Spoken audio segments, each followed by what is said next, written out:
about in the late 50s, early 60s.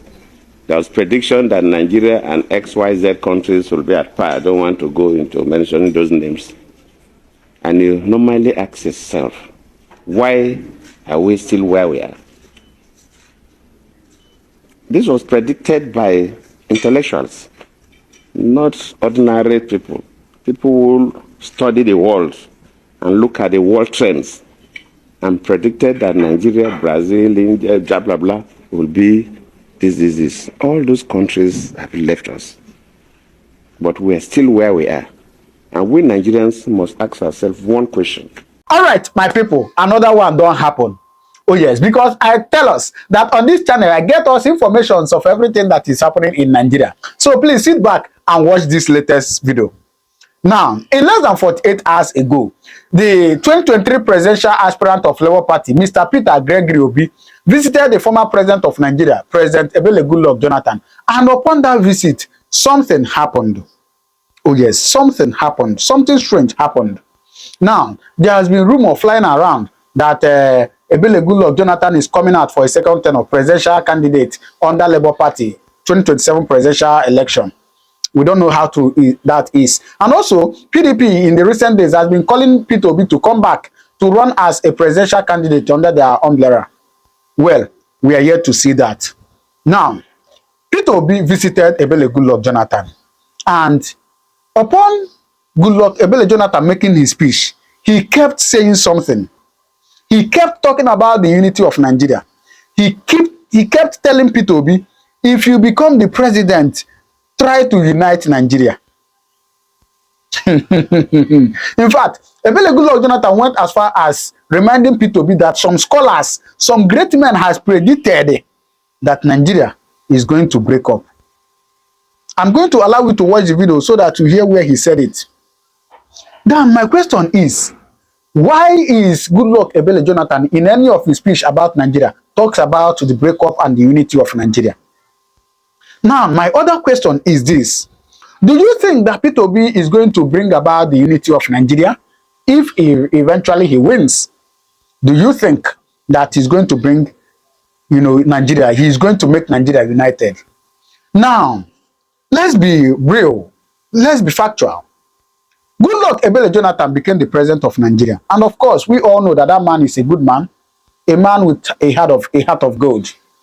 He tried as much as he could to bring Nigeria united. In fact, Goodluck Jonathan spent his 4 years or 6 years trying to please the North, trying to develop the North, in the name of unity, in the name of bringing everybody together. But last, what happened to him? No, what happened to him in trying to bring peace, in trying to bring unity? Did you know that it was under Goodluck Jonathan when he won his first term that somebody, a Northerner, stood up and said that he is going to make his government ungovernable?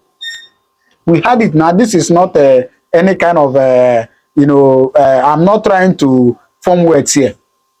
Somebody from the North told Goodluck Jonathan when he was president that he is going to make his government ungovernable. And the person eventually did that. You remember Chibok girls? You remember Boko Haram during Goodluck Jonathan? They were bombing Abuja like say tomorrow no day.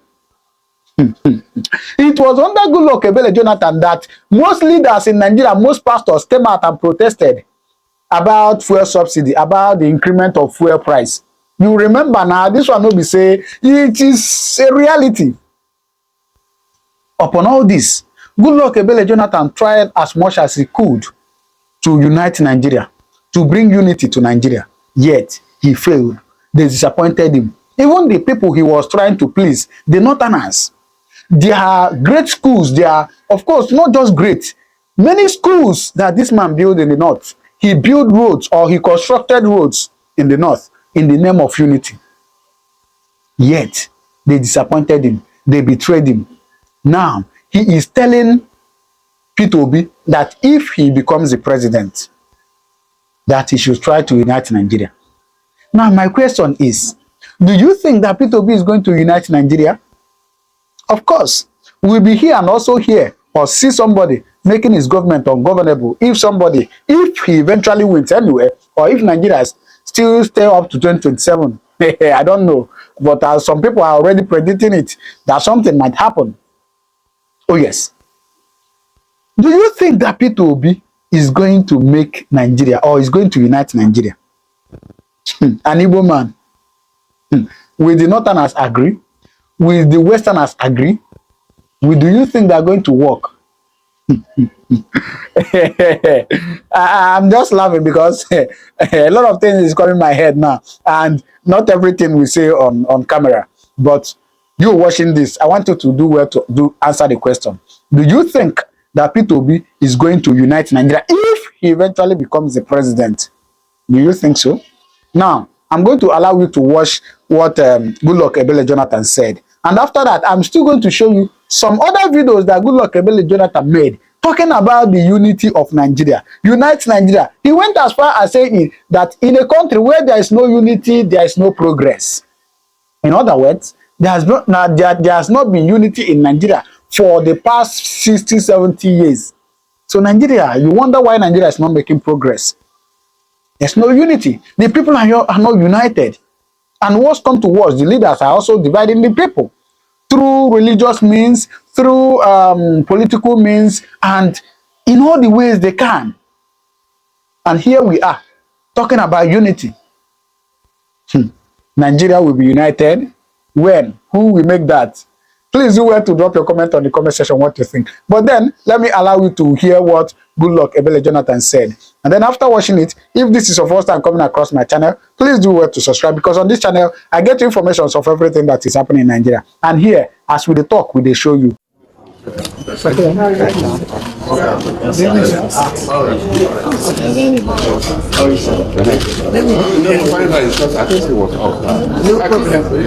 No problem. Let me sit down there. We find someone that will find that. Or don't come. Oh, let's start. No, you sit here first. Why you follow us this time like this?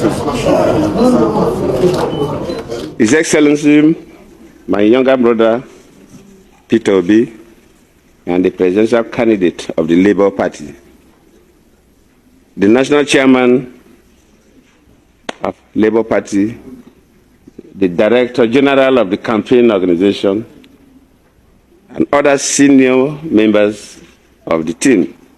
Let me not bother my senator. There are two female senators. You are too oppressive. All right, so first, let me formally welcome you. That's it. You would have paid the fine if I did not see you. You are welcome. Thank you. I finished my protocol before you came in. Thank you. So first, let me welcome you and your team. I will be very fast because of the time you got to fly to Asaba.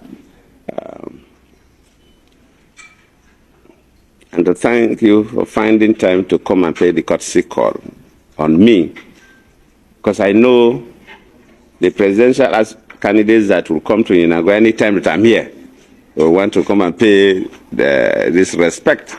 So I have to thank you that you are the first, because I came here 2 days ago. Then yesterday, I went to Abakaliki, I came back this morning. And after all, use unique opportunity to encourage you in what you are doing. Nigeria, for us to move forward, we need unity. So many countries, when you talk about in the late 50s, early 60s, there was prediction that Nigeria and XYZ countries will be at par. I don't want to go into mentioning those names. And you normally ask yourself, why are we still where we are? This was predicted by intellectuals, not ordinary people. People who study the world and look at the world trends, and predicted that Nigeria, Brazil, India, blah, blah, blah, will be this. All those countries have left us.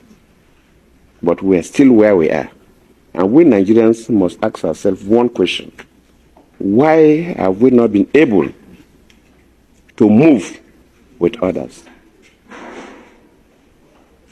There is, in terms of tribal sentiment, racist sentiments, and so on, it's almost every nation.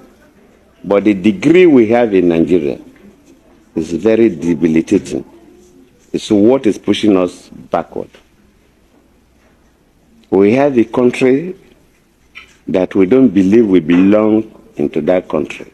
Most of our leaders will say Nigeria is not a nation. We have different nationalities.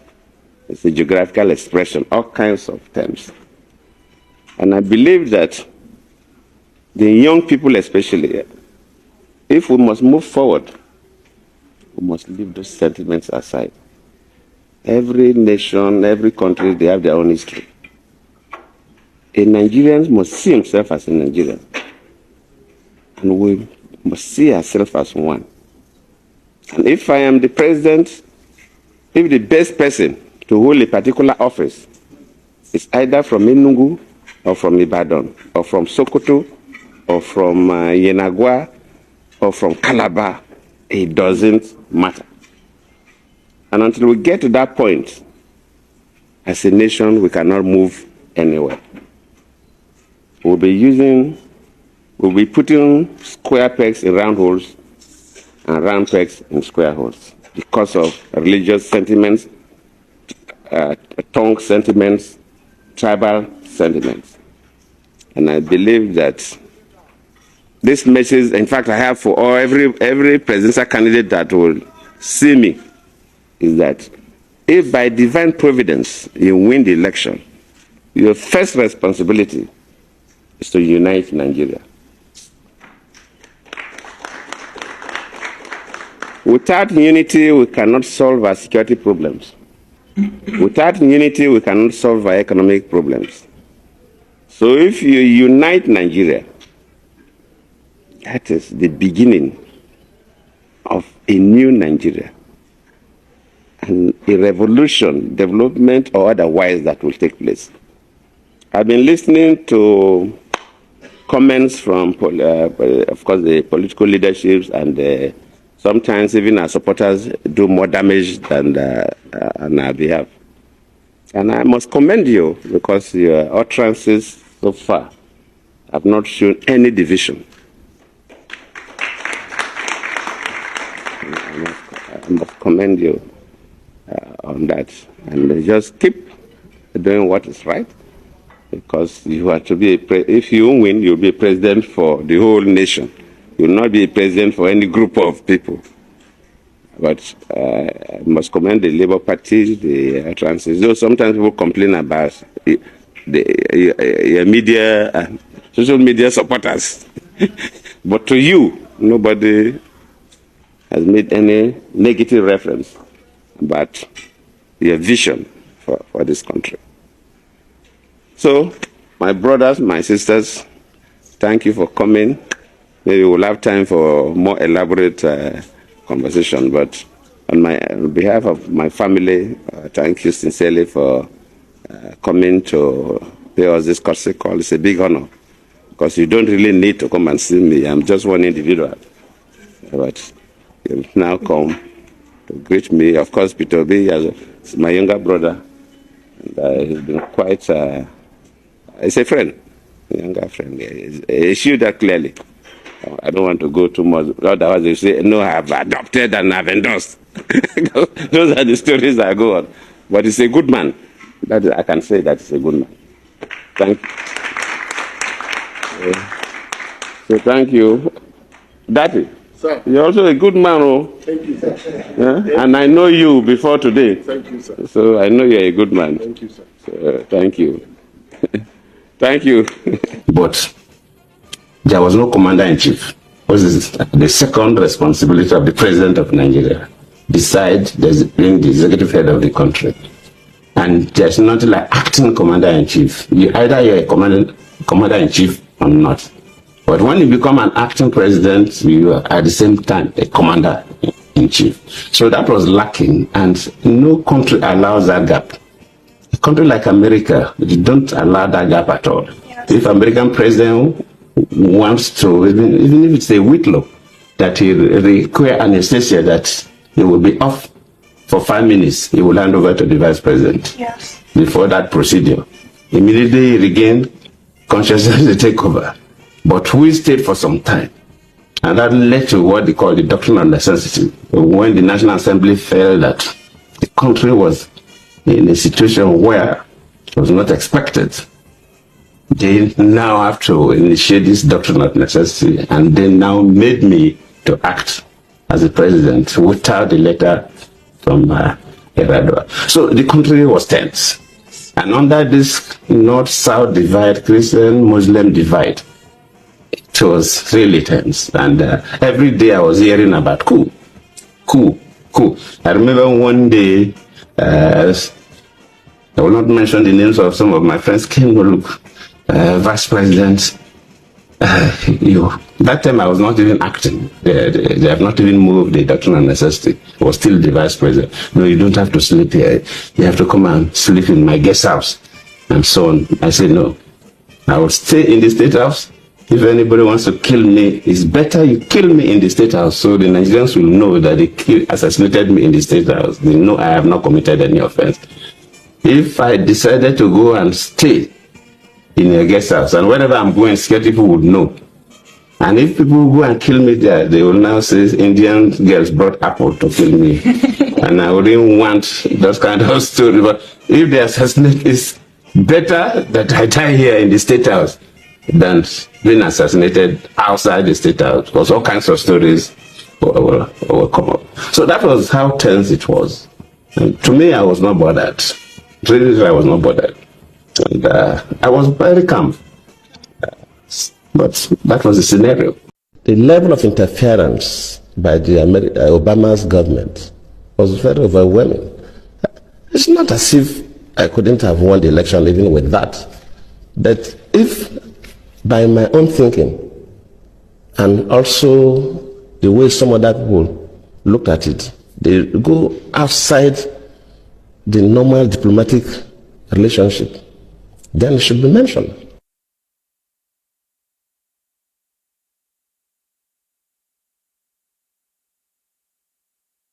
Sending that person to Nigeria at the eve of election, after Obama even issued a statement directing Nigerians to vote for the next chapter, that tells you something.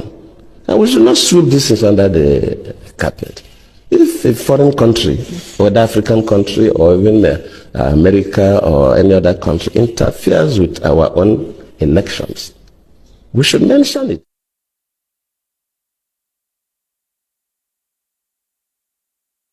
Immediately the Chibok issue came up, we expect Nigerians to be concerned. How do we get these girls out? Within a couple of days, we saw people going to the US with Bring Back Our Girls placards. How? Why? And of course, the Mrs. Obama received one of those placards. I cannot take responsibility for the abduction. I don't control Boko Haram. They are criminals. But as a president, of course, you know, it's not the president that go to the field. You have security and intelligence officers that do the work. Let me admit that, yes, maybe they do their best, but their best was not good enough for us to recover the girls. That does not mean that I'm trying to remove myself from any blame. Yes, I may not be blamed for the action, but I could be blamed that my security and intelligence system were not strong enough to be able to rescue the girls. I thank you all for turning out en masse for the March 28th general elections. I promised the country free and fair elections. I've kept my word. I've also expanded the space for Nigerians to participate in the democratic process. That is one legacy I would like to see endure. Although some people have expressed mixed feelings about the results announced by the Independent National Electoral Commission, I urge those who may feel aggrieved to follow due process based on our Constitution and our electoral laws in seeking redress. As I have always affirmed, nobody's ambition is worth the blood of any Nigerian. The unity, stability, and progress of our dear country is more important than anything else.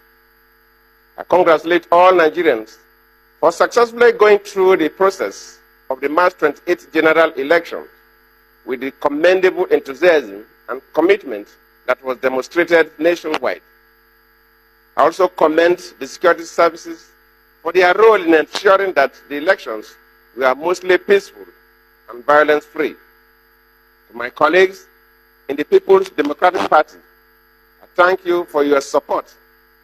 Today, the PDP should be celebrating rather than mourning. We have established a legacy of democratic freedom, transparency, economic growth, and free and fair elections. For the past 16 years, we have steered the country away from ethnic and regional politics.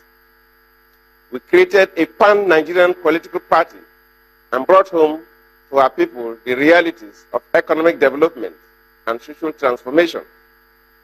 Through patriotism and diligence, we have built the biggest and most patriotic party in Nigerian history.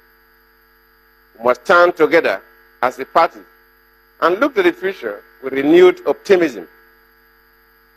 I thank all Nigerians once again for the great opportunity I was given to lead this country, and I assure you that I will continue to do my best at the helm of national affairs until the end of my tenure. I have conveyed my personal best wishes to General Muhammadu Buhari. May God Almighty continue to bless the Federal Republic of Nigeria. I thank you all. All right, so you have seen it. What do you think? Please do well to drop your comment on the comment section what you think. All right, I have so many updates to share with you. Thank you very much and God bless you.